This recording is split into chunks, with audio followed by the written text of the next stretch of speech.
Ispang sa may sabon, lagyan mo lang ng dishwashing para alam niyo kung paano. Importante yung mga na to. Kasi mga pagdating sa ibang bansa, hindi kayo marunong kasi lahat ng gamit sa ibang bansa ganito. Ispang sa may lagyan mo lang sabon, ba't hindi yan? Lagyan mo ng ano ba naman itong utusan natin? Ang hila pa lang bigo. Sobrang lagi niya oh.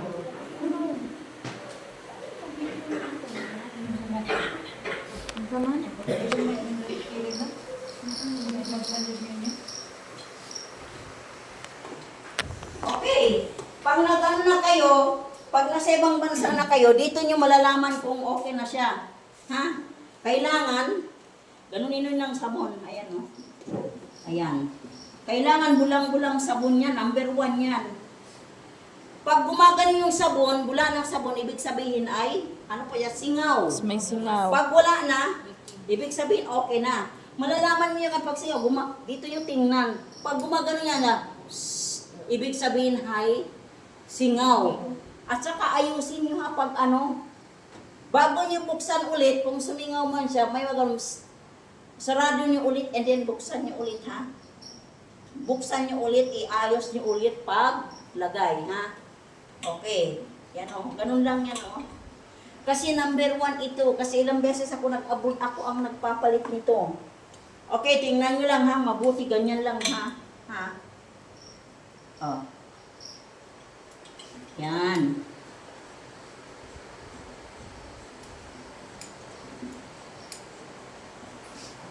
Okay, tingnan nyo mabuti ha. Delikado ito. Kailangan iganon nyo. Okay, sabon. Igaganon mo lang bula ng sabon. Igaganon lang ka. Ibig sabihin, pag bumubula, ibig sabihin sumingaw. Pag hindi, na hindi. Malalaman nyo naman pag sumingaw kasi nangangamoy. Ha? Yan ang tatandaan nyo.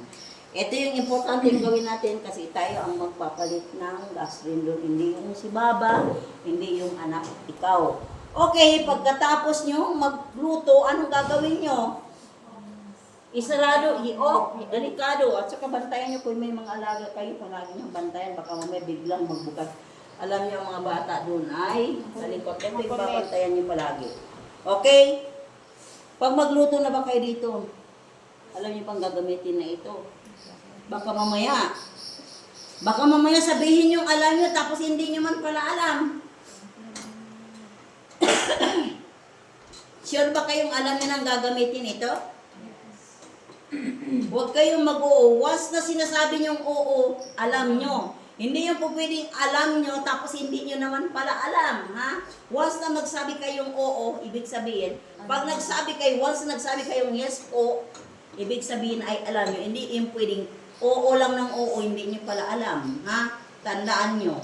Number 1 ito, kasi ito yung pinaka-importante nating gamit doon. Tayo ang magluluto, mag-iinit ng chai, lahat. Sige na day, okay na.